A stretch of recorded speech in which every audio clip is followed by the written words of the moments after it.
الحمدللہ رب العالمین والصلاة والسلام علی سید المرسلین اما بعد فاعوذ باللہ من الشیطان الرجیم بسم اللہ الرحمن الرحیم۔ روحانی وظائف چینل کی جانب سے تمام معزز ناظرین کو السلام علیکم۔ روحانی وظائف چینل لایا آپ کے لیے عید کے چاند کا ایک ایسا عمل کہ جو آپ کی زندگیوں کو سنوار دے گا۔ اللہ تبارک و تعالی جو کوئی اس عمل کو کرے گا اس کی قسمت کو بہترین کر دے گا۔ عید الفطر، جس میری بہنوں اور جن بھائیوں نے ماہ رمضان المبارک کے روزے رکھے تو عید الفطر میں ان کے لیے خوشیاں ہی خوشیاں ہیں۔ اللہ تبارک و تعالی ان عید کی خوشیوں میں آپ سب کو نیکیاں بھی کرنے کی توفیق عطا فرمائے، اور ماہ رمضان المبارک میں میرے جن بہن بھائیوں نے روزے رکھے تو ان کے لیے یہ بہت بڑا تحفہ ہے کہ اللہ تبارک و تعالی نے انہیں عید کی نعمت سے سرفراز فرمایا۔ تو عید سعید کن کے لیے ہے؟ عید ان کے لیے ہے جنہوں نے ماہ رمضان المبارک میں روزے رکھے۔ ایک بار کسی بھکاری نے کفار سے سوال کیا۔ انہوں نے مذاقاً امیر المومنین حضرت سیدنا مولا مشکل کشا علی المرتضیٰ شیر خدا کرم اللہ تعالی وجہ الکریم کے پاس بھیج دیا، جو کہ سامنے تشریف فرما تھے۔ اس نے حاضر ہو کر دستے سوال دراز کیا۔ آپ نے 10 بار درود پڑھ کر اس کی ہتھیلی پر دم کر دیا اور فرمایا مٹھی بند کر لو اور جن لوگوں نے بھیجا ہے ان کے سامنے جا کر کھول دو۔ کفار ہنس رہے تھے کہ خالی پھونک مارنے سے کیا ہوتا ہے، مگر جب سائل نے ان کے سامنے جا کر مٹھی کھولی تو ان میں 1 دینار تھا۔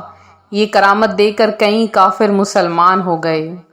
تو ورد جس نے کیا درود پاک و دل سے پڑھا درود پاک، حاجتیں سب روا ہوئیں اس کی ہے عجب کیمیا درود پاک۔ روحانی وظائف کے پیارے ناظرین، وظیفہ شروع کرنے سے پہلے آپ کو بتاتی چلوں، رمضان المبارک کے مبارک مہینے کے متعلق پیارے آقا صلی اللہ علیہ وآلہ وسلم نے ارشاد فرمایا ہے کہ اس مہینے کا پہلا عشرہ رحمت، دوسرا مغفرت اور تیسرا عشرہ جہنم سے آزادی ہے۔ تو رمضان المبارک رحمت و مغفرت اور جہنم سے آزادی کا مہینہ ہے۔ دن نہایت ہی خوشی کا اظہار ہے اور عید کا دن اظہار ہے اور اظہار مستحب ہے۔ اللہ تعالیٰ کے فضل و رحمت پر خوشی کرنے کی ترغیب تو قرآن کریم میں موجود ہے۔ چنانچہ پارہ 11 سورہ یونس کی آیت نمبر 58 میں ارشاد ہوتا ہے قُلْ بِفَضْلِ اللَّهِ وَبِرَحْمَتِهِ فَبِذَلِكَ فَلْيَفْرَحُوا، تم فرماؤ اللہ ہی کے فضل اور اسی کی رحمت اور اسی پر چاہیے کہ خوشی کریں۔ پیارے آقا صلی اللہ علیہ وآلہ وسلم کا فرمان ہے، جس نے عیدین کی رات یعنی شب عید الفطر اور شب عید الاضحیٰ طلب ثواب کے لیے قیام کیا، اس دن اس کا دل نہیں مرے گا جس دن لوگوں کے دل مر جائیں گے، اور جو اس رات میں شب بیداری کرے گا اللہ پاک اسے معاف فرما دیتا ہے۔ حضرت سیدنا عبداللہ ابن عباس کی ایک روایت میں ہے کہ جب عید الفطر کی مبارک رات تشریف لاتی ہے تو اسے لیلۃ الجائزہ یعنی انعام کی رات کے نام سے پکارا جاتا ہے۔ جب عید کی صبح ہو تو اللہ تعالیٰ اپنے معصوم فرشتوں کو تمام شہروں میں بھیجتا ہے، چنانچہ وہ فرشتے زمین پر تشریف لا کر سب گلیوں اور راہوں کے سروں پر کھڑے ہو جاتے ہیں اور اس طرح ندا دیتے ہیں امت محمدیہ صلی اللہ علیہ وآلہ وسلم، اس رب کریم عز و جل کی بارگاہ کی طرف چلو جو بہت زیادہ عطا کرنے والا اور بڑے سے بڑا گناہ معاف فرمانے والا ہے۔ پھر اللہ تعالیٰ اپنے بندوں سے یوں مخاطب ہوتا ہے، اے میرے بندو مانگو، کیا مانگتے ہو کہ میں تمہیں ہر حال میں عطا کروں گا۔ پھر جو بندہ مانگتا ہے اسے عطا کیا جاتا ہے، اور اللہ فرماتا ہے میری عزت و جلال کی قسم آج کے روز جو کوئی سوال کرے گا میں اسے پورا کروں گا، اور میں تمہاری تمام خطاؤں کی پردہ پوشی کروں گا، اور میں تمہیں حد سے بڑھنے والوں کے ساتھ رسوا نہ کروں گا، اور تم نے مجھے راضی کر دیا ہے پس میں بھی تمہیں راضی کر دوں گا۔ تو اللہ تعالیٰ کی ان نعمتوں کا شکر ادا کریں کہ اللہ تبارک و تعالیٰ نے کس قدر عظیم نعمت عید الفطر سے ہمیں نوازا ہے۔ لہٰذا تمام رات عبادت کیجئے، کوشش کریں پورا رمضان جیسے عبادت کی اس رات بھی عبادت کریں۔ اس رات سڑکوں پر گلیوں میں گھومنے کی بجائے، شاپنگیں کرنے کی بجائے، شاپنگ سینٹروں میں گھومنے کی بجائے کثرت کے ساتھ اس رات نوافل پڑھیے، تسبیح کیجیے، اللہ کو راضی کیجیے۔ اور عید الفطر کا چاند دیکھتے ہی جو شخص 2 لفظ پڑھ لیتا ہے، اللہ پاک اس کی 80 لاکھ حاجتیں پوری کر دیتا ہے۔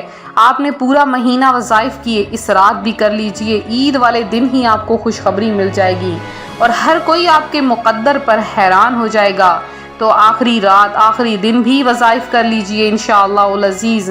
اللہ تعالیٰ نے چاہا تو آپ کی تمام دعائیں، تمام حاجتیں پوری کر لی جائیں گی۔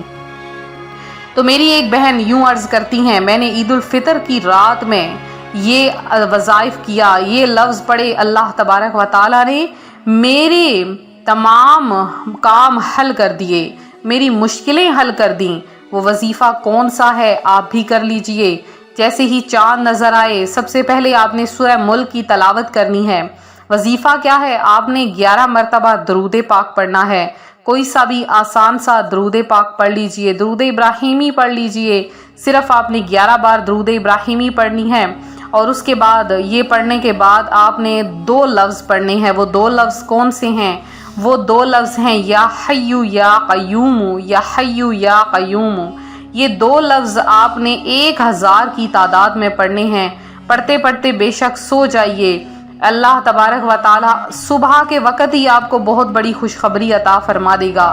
عید کے تینوں دن ہی برکتیں اور بہاریں ہوں گی، ہر دعا، ہر حاجت کو قبول کر لیا جائے گا۔ تو میری وہ بہنیں جو اپنے مقدر کی وجہ سے پریشان ہیں، اللہ تبارک و تعالی آپ کے نصیب اچھے کرے، آپ کی مشکلات کو حل کر دے۔ تو عید کے دن آپ نے کیا کرنا ہے کہ سبحان اللہ و بحمدہ سبحان اللہ العظیم کو 300 بار پڑھ کر اپنے تمام عزیز و اقارب جو وفات پا چکے ہیں ان کی روح پر فتوح کو پیش کر دیجئے۔ اللہ تبارک و تعالی ان کی مغفرت فرما دے گا، اور جتنی تعداد میں وہ لوگ ہیں ان کی تعداد کے برابر آپ کو بھی بخش دے گا۔ تو بہت ہی خاص عمل ہے، بہت ہی خاص وظیفہ ہے، خود بھی کیجئے، اپنے بہن بھائیوں کے ساتھ بھی شیئر کیجئے۔ عید والے دن بھی نماز کی پابندی ہرگز نہ چھوڑیے۔ بے شک آپ جتنے بھی مصروف ہوں، عید کی نماز کے ساتھ باقی نمازوں کی بھی پابندی کیجئے۔ اللہ تبارک و تعالی آپ سب کی تمام حاجتوں کو پورا کرنے والا ہے۔